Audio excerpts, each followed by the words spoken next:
if he's somebody that can come in and you can get him at one of those wing spots, Nick, I think there's a very real chance that, hey, he's a starting wing for you, and he's somebody that has that kind of upside where there's probably going to be some games this year where maybe you're playing a really big team in a big situation, and he shows off why he's a projected first-round pick, and you say, oh my gosh, like Sarr just had 17 today.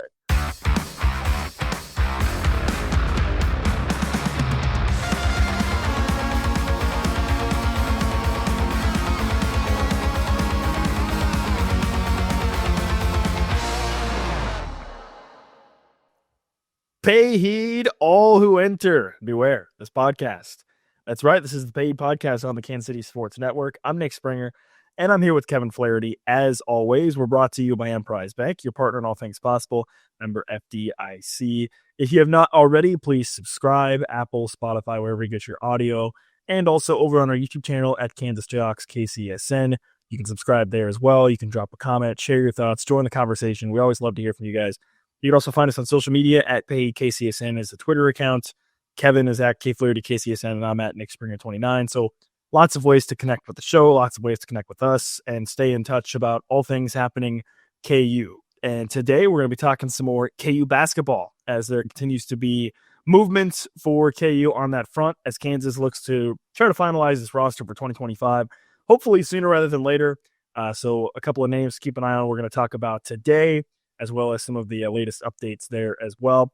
And also later in the show, we'll get into a little bit of coaching discussion as Kansas has a coaching opening as well with Nolan Roberts retiring earlier in the week. So we'll talk a little bit about that and maybe some possible names to watch there as well. So really appreciate you tuning in, and let's dive right in. Kevin, first off, the biggest news, the guy we talked about earlier in the week and we've talked about before is Dame Sarr. He is actually on campus. We're recording this on Friday afternoon. He is actually on campus, I believe, right now as we record for his visit at KU.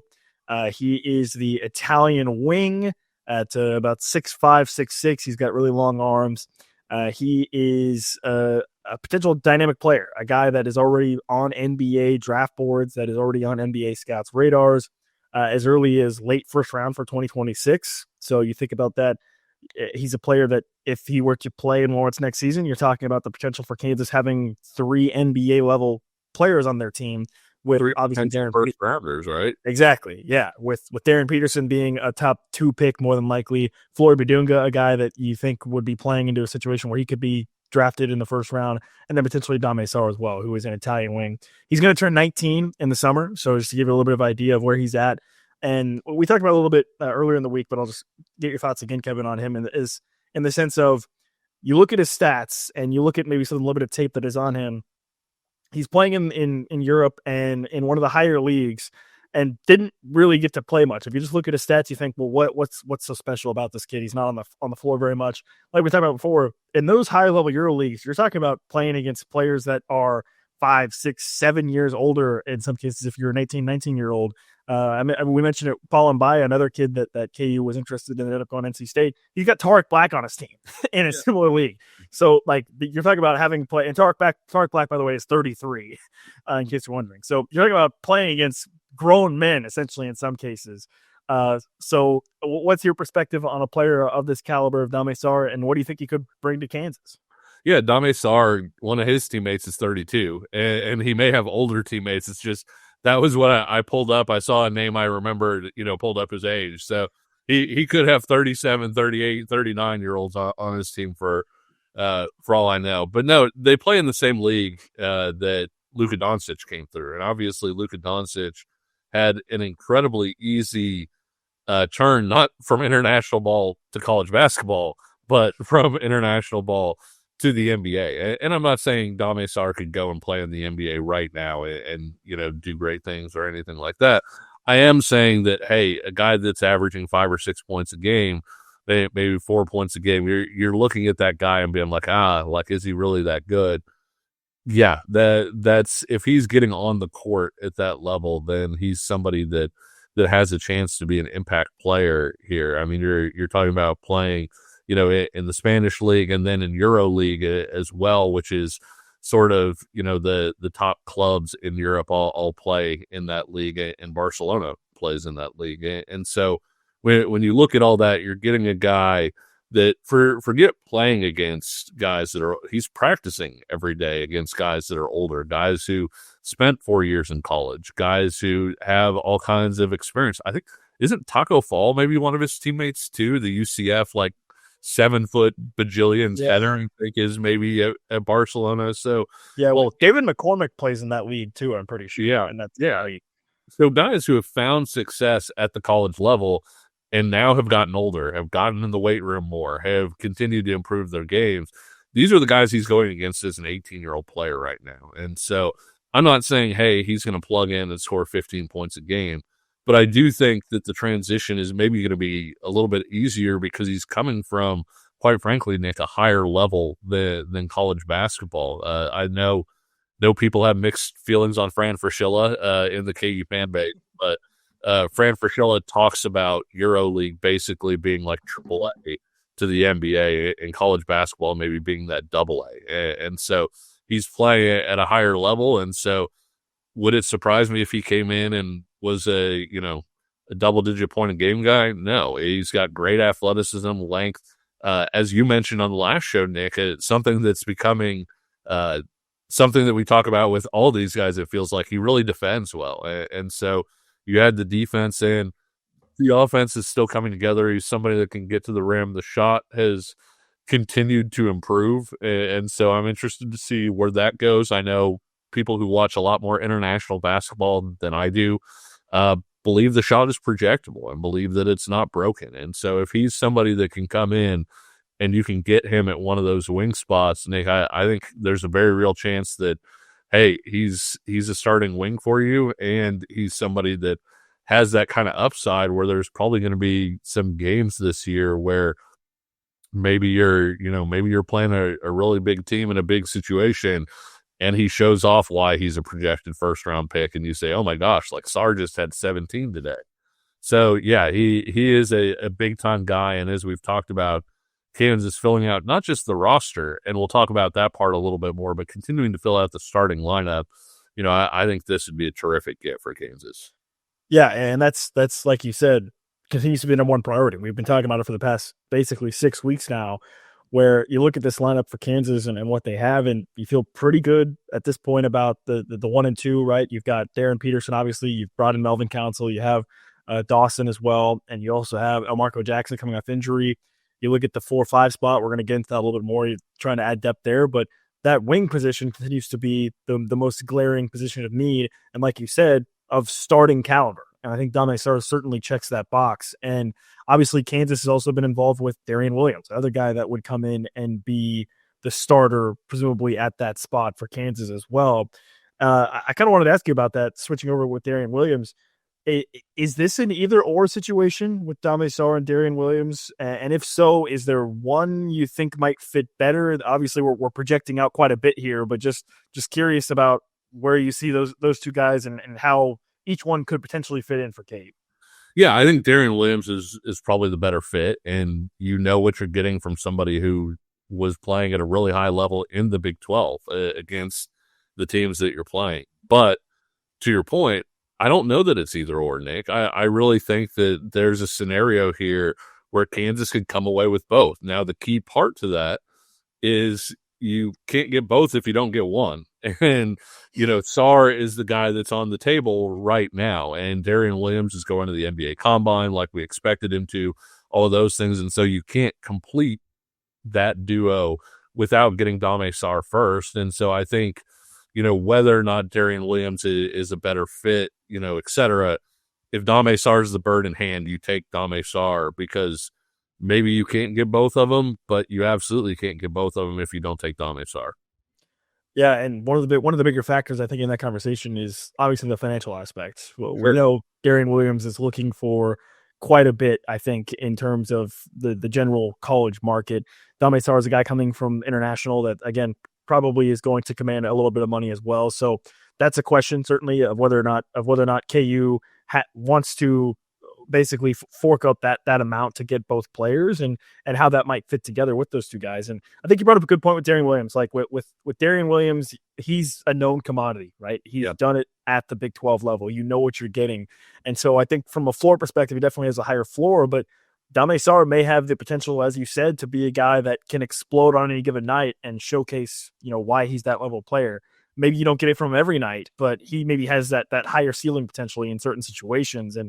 And I also think with Dame Sarr, you're probably looking at a higher floor defensively than Darrion Williams, and certainly athletically, right? And you look at what KU's added with the type of athletes they have. You throw Dame Sarr in there, and that's one heck of an athletic lineup. If you're rolling out Darren Peterson, let's just say Melvin Council, Dame Sarr, Floyd Badunga, and Trey White. Let's say that's your group of guys. That's a hell of an athletic lineup right there, and probably more athletic than if you were to have Darrion Williams instead. It would be interesting to see if KU could get both, right? Because then you're talking about a serious stable of high quality players. I mean, we already mentioned Darren Peterson, Floyd Badunga, Dame Sarr, and then you add in Darrion Williams, who obviously is going through the draft process right now. Certainly, I would think expecting to be drafted, but if the feedback is not there or whatever, and he decides to come back, you're talking about another guy that is a essentially NBA caliber player as well.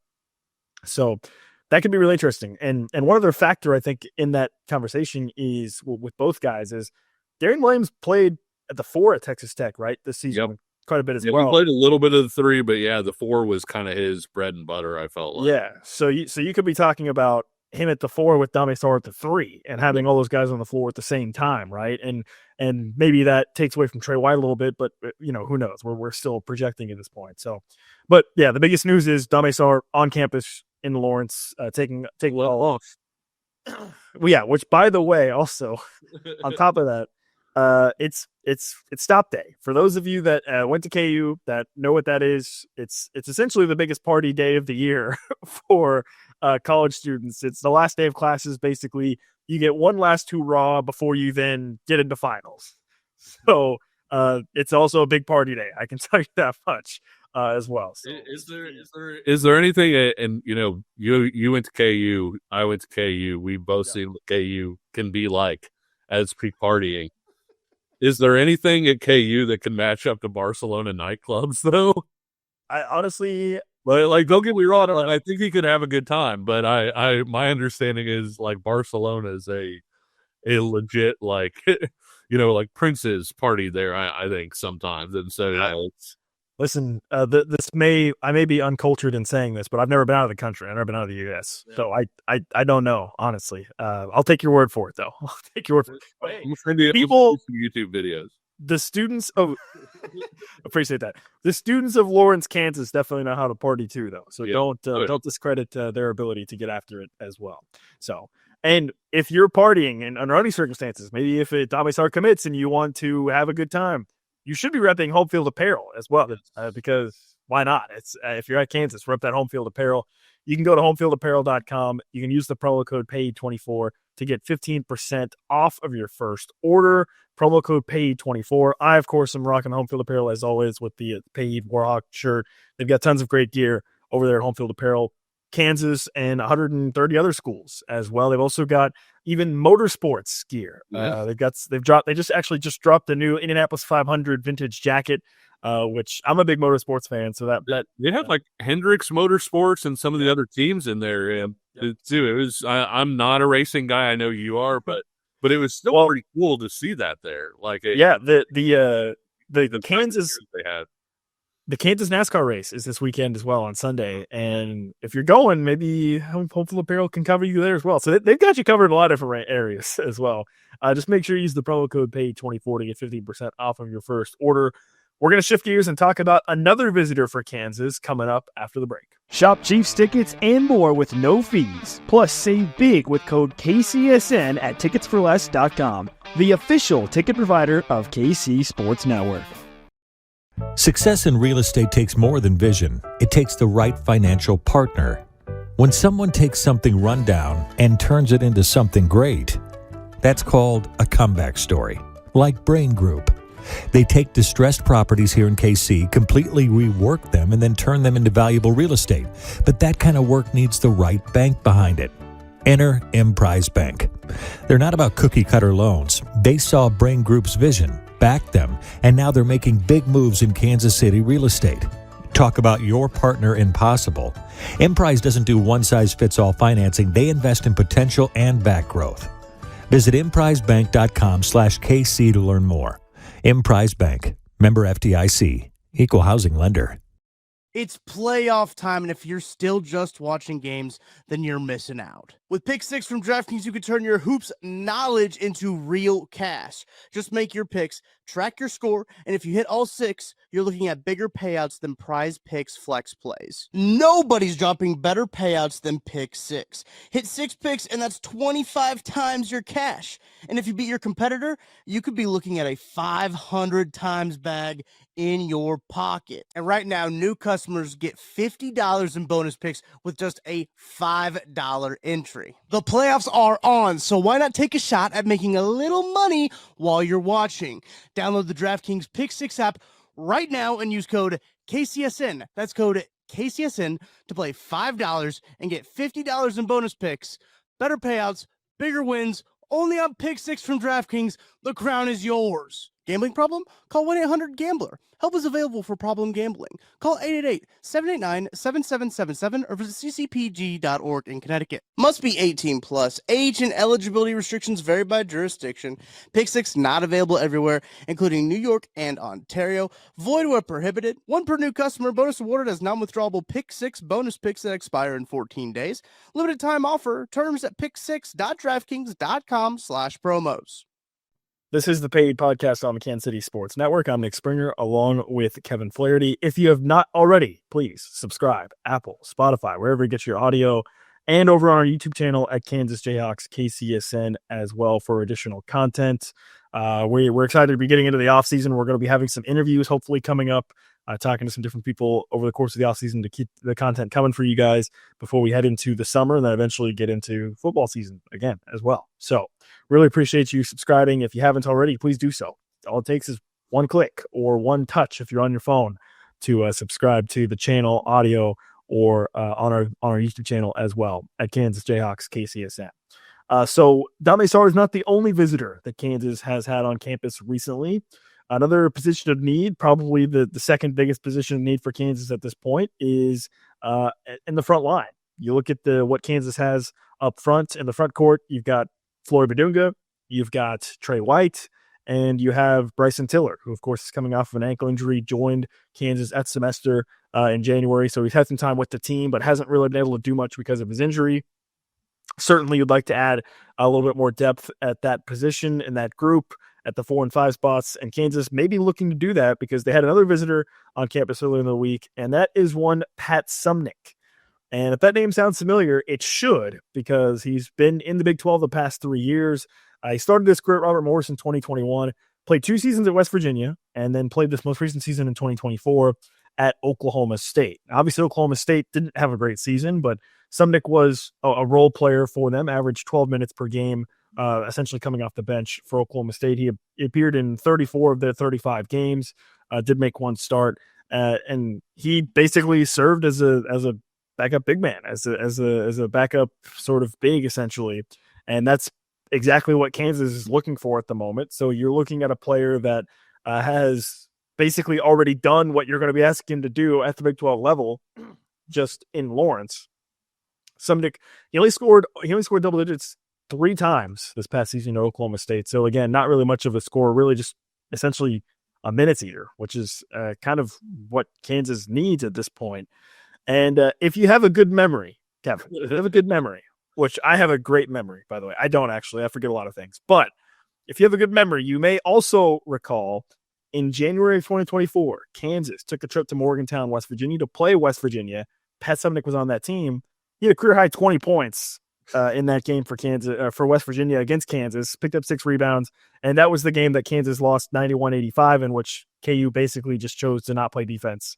And Sumnick had a great game against them. So he's had a good performance against Kansas in the past. Against Kansas this past season with Oklahoma State, I don't think Oklahoma State got absolutely annihilated by Kansas when they played. Sumnick played 12 minutes and scored 0 points. So when Oklahoma State played against Kansas. So again, you're talking about a guy at 6'8", 230. He's a bigger bodied guy that would essentially just be exactly what it was at Oklahoma State. Probably 10 to 12 minutes a game, somebody that could back up Flory Badunga or and Bryson Tiller and Trey White and get on the floor a little bit. But what's kind of your feel on this? I know at this point, just to preface this, quite frankly, there aren't a lot of options left at this if you're looking for this caliber of player that would be essentially a backup big role type player. But what's your feelings on Pat Sumnick and what he might look like in a Kansas jersey? Yeah, if you take 14 players, right, they're not all going to be NBA draft potential lottery picks. You're going to need guys who play specific roles who help out. And I've seen some Kansas fan, kind of negativity about this one. Look, he's a guy that's played in the Big 12 for 3 years. He had a big enough role that he played 12 minutes a game last year. He had enough upside to score 20 on KU. But let's be clear, Nick, like this is Parker Brown. I think he's better than Parker Brown. I think he's more physical than Parker Brown. He's a really good offensive rebounder. He's somebody that plays to contact and can get to the free throw line. And so if you're having him in there, if you pick up a couple guys and he's not a regular guy for you, but hey, this game here or there, you need him to play 7 minutes. He's somebody that can do a job for those 7 minutes, that can come in, play physically. You're not necessarily going to fall off a cliff while he's in there. And so that makes him valuable, and it makes him valuable for a couple reasons, Nick. One is what I just talked about, but the other part is, hey, we just spent a section talking about, can you afford Dame Sarr and Darrion Williams? And if you're going to do that, I don't want to say that means you're going to cut corners in other areas, but you can't afford to spend on a starter at every single spot where your number 10 guy is earning what a Big 12 starter should be getting. And so somebody like Sumnick, makes a lot of sense for a lot of those reasons. I do think there's a physicality there. The people that I talked to at Oklahoma State said that he was known for playing hard. Like that was something we've talked about. Hey, are these guys going to fit with Bill Self? And I think when Parker Brown came in, and I'm not trying to take shots at Parker Brown, I see a very similar role potentially for Sumnick. Parker Brown didn't have the physicality to match up with guys when he was in the Big 12, and I think that that's not necessarily an issue here. He's maybe not going to have this super high ceiling. If you watched him score 20 against KU and you're like, I look forward to him playing for KU and dropping 20 on somebody else, I'm not sure that's going to happen. But I do that he's somebody that has like a very specific fit and a very specific budget line item that potentially could make this workable for both parties. Yeah, I'm going to be honest. I'm not going to get too up in arms about this because kind of what you outlined. You're talking about a player that you hope is going to be playing 8 to 10, maybe 12 minutes per game, right? Like I said, he averaged 11.8 minutes per game for Oklahoma State this past season. I don't believe he played more than 15 minutes in only just a handful of games. He was around that mark. Let's see. So his season high in minutes was 20. He did that twice. And then besides that, you saw a lot of games where he was, 11, 15, 16, 14. So like that's basically exactly what you're asking him to do at Kansas. And this is the type of player that truly is the type of guy that is going to get cut from the bench when you get to the NCAA tournament. Like this is probably not a player that would be seeing a lot of minutes, in those types of situations. So this is a guy that you need during the regular season because, I go back to the 2023 season where Bill Self said probably a dozen times throughout the season, we had the best starting five in the country. They had no depth. And then Kevin McCullough got hurt and everything fell apart, right? So even if you have the best starting five in the country, you need guys that can come in and eat minutes and maintain a little bit off of the bench. And I think that's where Sumnick fits in, really, as that type of player. And going back to what I said earlier as well, like, truthfully, there aren't that many options left for Kansas in terms of looking for players of this caliber in this role, right? There's guys out there that are going to be wanting more minutes and starting level minutes, and Kansas certainly can't offer that.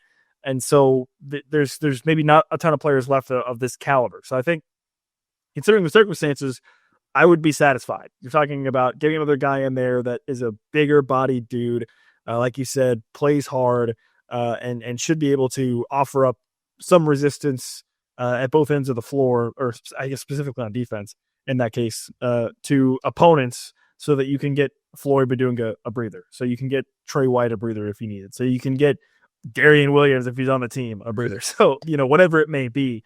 So I think this would be a fine addition. It's not one that I would react very strongly to positively or negatively.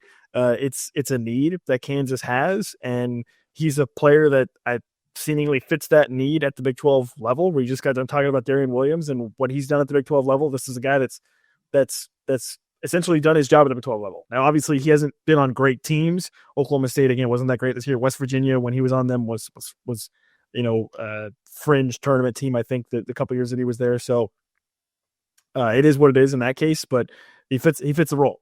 And you brought up Parker Brown, and Parker Brown, same deal. When he came in, his role was very obvious. Pat Sumnick's role is going to be very obvious. And that's the type of player that if he does come to Kansas, he's going to know, hey, I'm coming here to do this, right? Like, I'm not coming here with the expectations to do anything more. Like, this is what I'm being brought in to do. This is what I need to do. And when you have a player like that who can accept that, they can maybe excel at that and help you really in games where you have foul trouble, or you're playing a Saturday, Monday, which they like to make Kansas do because of Big Monday. So just having somebody that can do that, I think would be very useful. And again, this is probably the second biggest need for Kansas at this point, besides getting that starting wing spot locked down. So again, this is an addition that I think is necessary. And with Sumnick, I think it would be a fine addition. I would not feel overly strongly negatively or positively about this addition. I think it's one that they need, and he checks a lot of boxes in that area. Yeah, I mean, you think about it, and obviously Cole Aldrich was a big-time recruit. I'm not saying that, but on that 2018, sorry, he was a guy that was basically their number 4 big man, because they played 4 of those guys, at the 4 and 5 with Darrell Arthur, Darnell Jackson, Sasha Khan. In the NCAA tournament game against North Carolina, you look at that stat line, it wasn't a huge stat line, but Nick, how important was that, when Tyler Hansbrough got those guys in foul trouble and being able to come in and eat a few minutes there. I think in the tournament, he'd be a break glass in case of emergency guy, a lot like Aldrich was that year. But I also think he's a better break glass in case of emergency guy than maybe people are giving him credit to. Again, I'm not saying there's any sort of ceiling here. I'm not saying, hey, he's going to come in, shoot 40% from 3 and lock up a spot in the starting lineup. But I am saying that I do think for what Kansas needs, he's somebody that can fill a role pretty well. Well, by the way, you mentioned the 3-point shooting. Don't get excited about that, because Patrick Sumnick attempted 2 threes last season and made 0. And his previous season, he attempted 5 and made 2. So I wonder how close he was, though.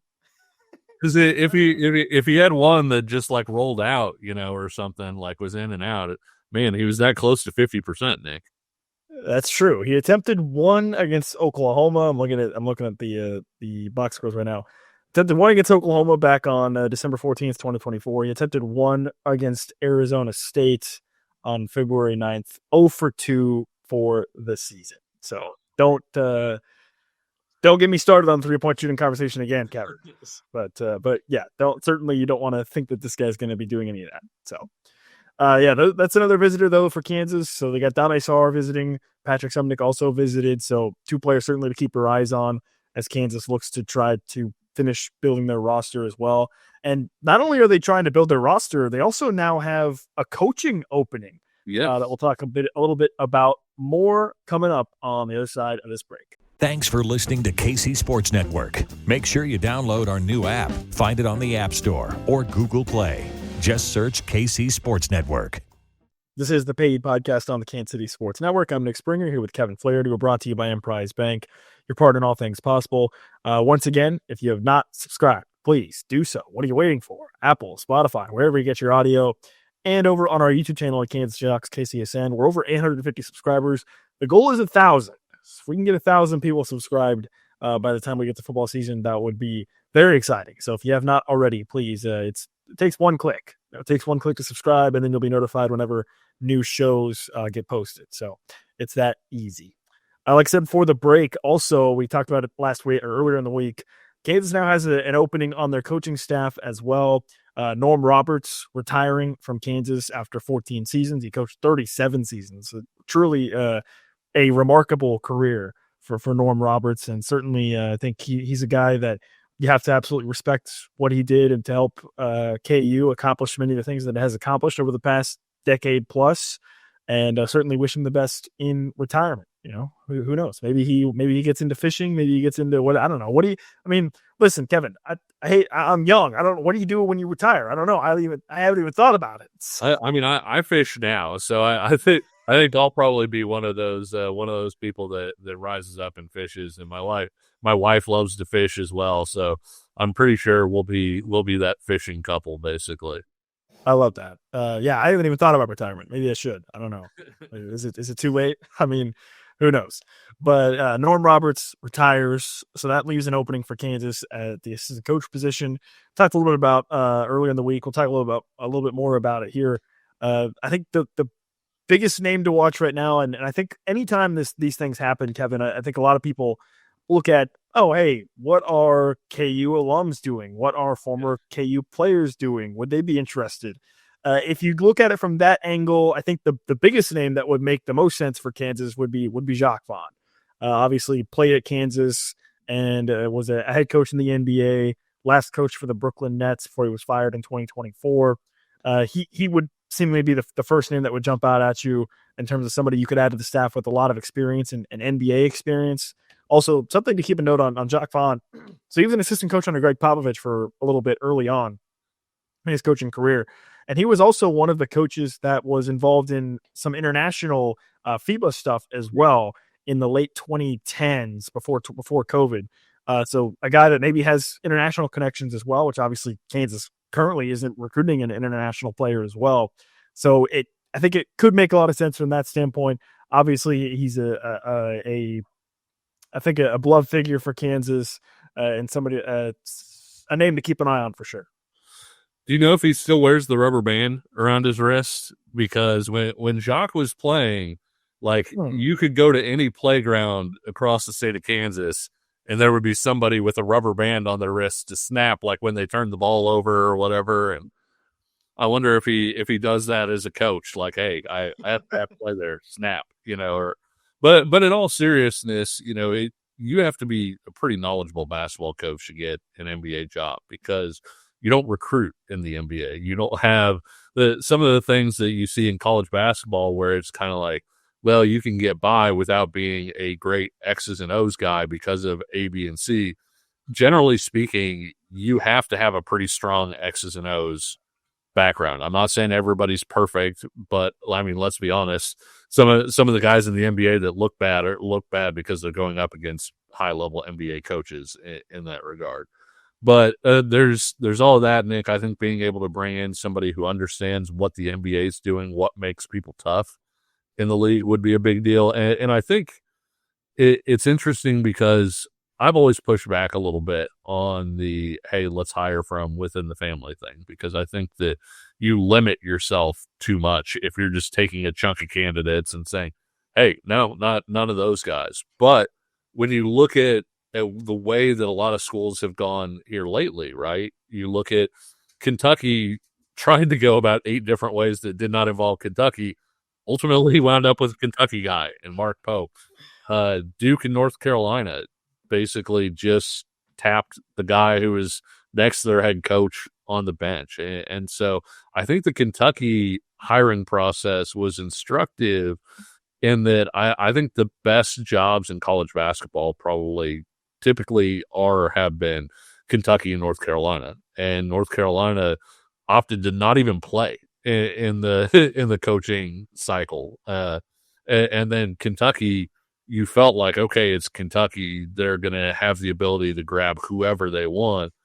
And they went through a bunch of guys who basically said no before they wound up with Mark Pope. And Pope had a great year and whatever else. But I do think, I don't think you can give Jacques Vaughn an official sort of coach in waiting in today's college basketball. You don't know what he's going to be like as college basketball coach. You don't know if he's going to like recruiting, right? And much less like recruiting with all the things that coaches have to do with the transfer portal, with NIL, and all the things that go on this year. But bringing in Jacques Vaughn, I think, is a tremendous move for multiple reasons, some of which we just talked about. But the other one is, Nick, if you think this could be your guy, what better way than to get him on campus where you can watch him, you can see the way he deals with kids, you can see the way that he recruits, you can see if this is something Jacques Vaughn even wants, if it is something that he says, hey, I really want to be KU basketball head coach. It feels like there's no drawbacks that bringing in Jacques Vaughn with the background that he has and everything. I really think it checks so many different boxes. Yeah, and that is really sort of the, I guess, for lack of a better term, elephant in the room. In that we've talked about it. Bill Self, how many more years is he going to continue to coach? Right? Is it 3 years? Is it 5 years? Is it 1 year? Is it?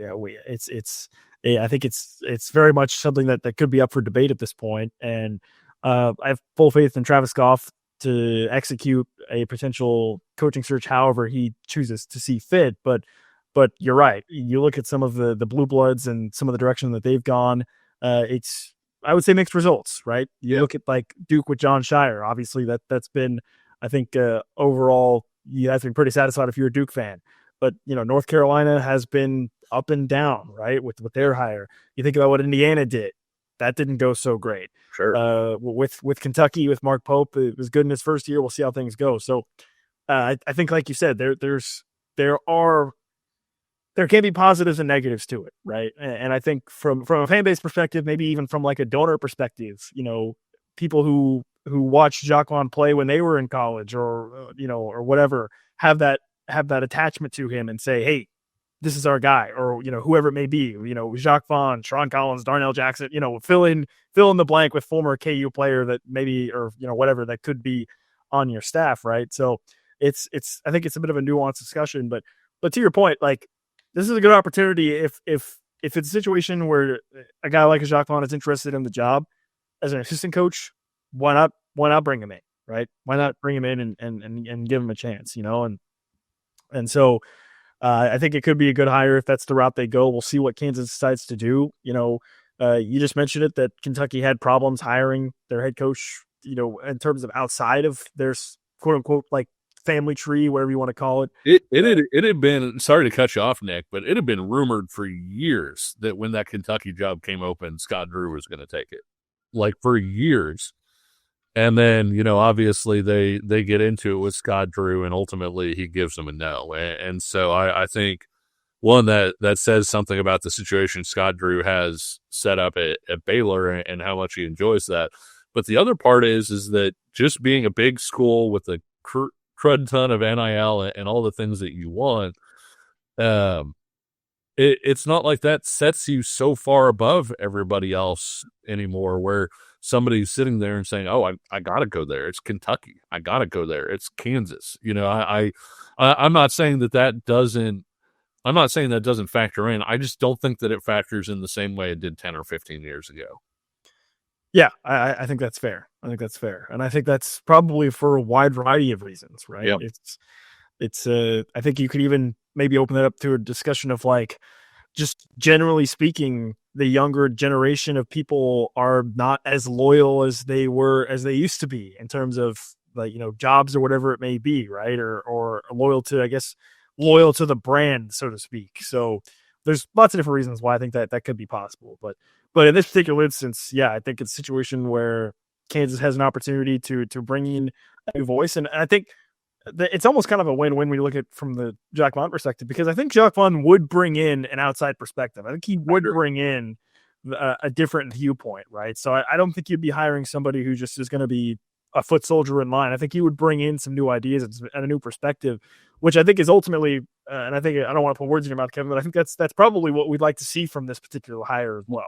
I 100% agree, and I think that that's one of the things scares me is too strong, but I think that's one of the things that would worry me a little bit if Bill Self brought in a former Bill Self player, right? Is you've had that authoritarian relationship where Bill Self was this guy's coach, then that guy needs to basically switch up the entire relationship dynamic to go from that to being able to tell Bill Self, in the coaching room, hey, I think you're wrong. I think we should be able to do this.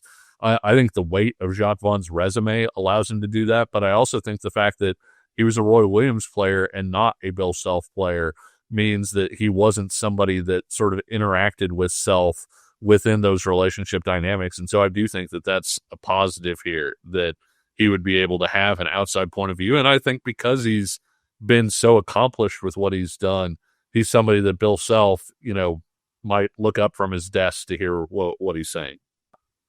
All in all, Kansas, plenty of work to do still this offseason. Still got to finish building your roster, and you've still now also looking at a coaching opening as well. So lots to come for Kansas basketball this offseason. And, of course, we'll be talking about it here on the show over the course of the remainder of the offseason. So if you liked what you heard or watched, please subscribe, Apple, Spotify, wherever you get your podcasts. Kevin, before we get out of here, anything else you want to add here for the listeners? No, I don't think so. I think that we've said all along to be patient, and we're you've had to be patient at this point, but I do think that you're going to start getting some answers here in the next few weeks, whether that's Dame Sarr making a decision, whether that's Darrion Williams going through the combine and deciding, yes, I will, no, I won't. I think we're going to have a very different view of this KU basketball team one way or another here in the next 2 weeks to a month. And we will be talking about it, whatever it is, whether it is Dame Sarr, Darrion Williams, or something else, new coaches, anything that happens, we'll be breaking it down here on the show.